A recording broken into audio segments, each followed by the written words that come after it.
দেখুন বন্ধুরা, পাখির কিচিরমিচির আওয়াজ কত সুন্দর।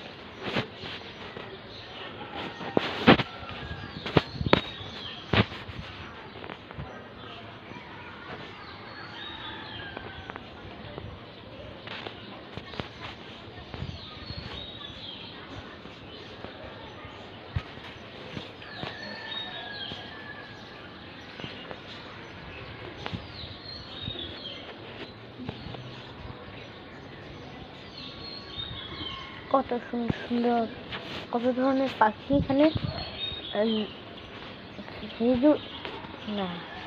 তেঁতুল গাছ আছে, ওটা আম গাছ মনে হয়।